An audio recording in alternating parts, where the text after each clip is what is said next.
All right, we're doing the anatomy of a sinusoidal function, and then next week we're going to break down sine and cosine in their specific parts. So here, what's a sinusoidal function? That's what we're asking, right? Sinusoidal is anything that has a curve that repeats. So it goes whoop, and then it goes whoop, and then it goes whoop, right? You know what I'm talking about. So here's an example: temperature in Central Park. See how it does that curve and it comes back around? It's going to repeat itself because it's every year. What about this one? This is the weeks after the spring equinox in degrees. I don't know where, but it goes up, right? Comes down again. It's gonna continue on this path. The I don't know what the cycle 23 sunspot is, but here's another sinusoidal function. Here's another one. The sun being ahead and behind. Listen, these are all out of context, but do you see the curve? Do you see it? Okay. Oops. Okay. Here's high tide and low tide after in 24 hours. It's going to repeat itself. Here's music. Here's music chords.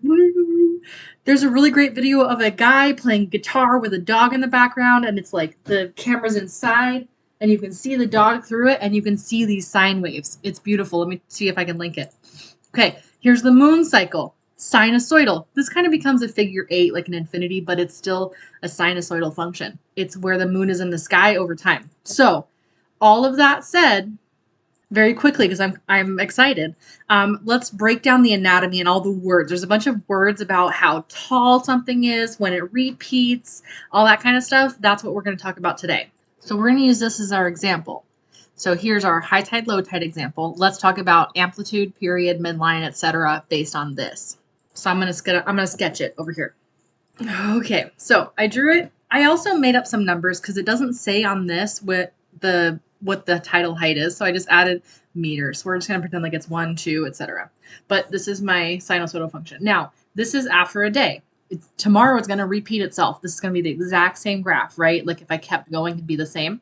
So let's talk about the important things here. Amplitude is the height. It's the highest height. Now, it's not the full base to top, but in this case, the amplitude would be 2.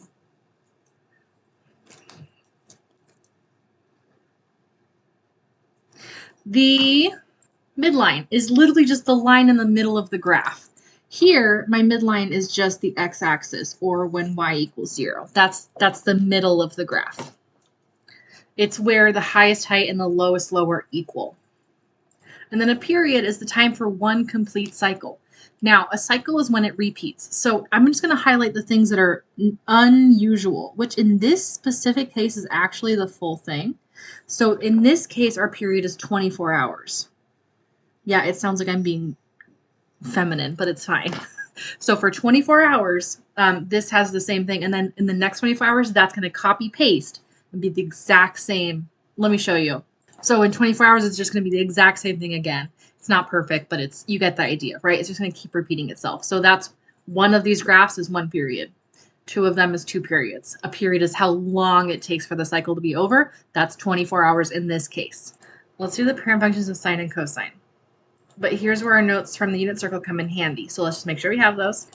I'm just going to look at the sine really quick. So we're going to do the parent function for sine. So as I go around the circle, I start at 0, 1/2, root 2 over 2, root 3 over 2, 1. Root 3 over 2, root 2 over 2, 1/2, 0. 1/2, root 2 over 2, root 3 over 2, -1. And then root 3 over 2, root 2 over 2, 1/2, 0 again, right? So it's cyclical. It's going to keep going in circles. Now, so what it starts at is it starts at 0, it goes up to 1, it comes back down to 0, goes to -1, and then comes back up again. Let's graph that. Let's graph it on the other page. There's my little reminder to myself. So here's what this is going to look like. I'm going to do the same kind of graph. I'm going to go, yeah, perfect. Doop-a-doop-a-doop. Beautiful. Mwah. So this is going to go all the way to 2 pi, right? Because that's where it restarts itself, and I don't really care about it otherwise. And then I'm going to go from 0. At pi, it was at 0. At 2 pi, it was at 0. And at 0, it was 0, right? And then it went up to 1, down to 0, and then back down to -1. Let's try to fill in these gaps. If this is 2 pi, then this is pi. This is pi over 2, or 90 degrees. And this would be 2 pi over 3. Nope, 3 pi over 2.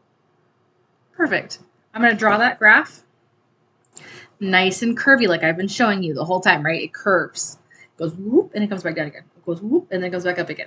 Now it continues both ways, right? This is going to copy paste over here. It's going to copy paste over here. Let's do cosine. Okay, great. Cosine starts at 1, goes up to 0, so down to 0. And then it comes back up again to -1, to 0, and then back to 1 again. So cosine starts at 1 at the top, and then it's going to come down and go back up again. It's going to do a little valley, if we will. So there's my little reminder, and then let's walk through the graph again. Same start. Now cosine started at 1, and at 2 pi it was up at 1 again, right? Well, in the middle here it was at the bottom. It was at -1 when it got to pi. And in the middle of these, it's at 0. So let me draw that. Nice and curvy. I'm honestly only pausing because I'm using a Sharpie and I don't want to like hurt myself later.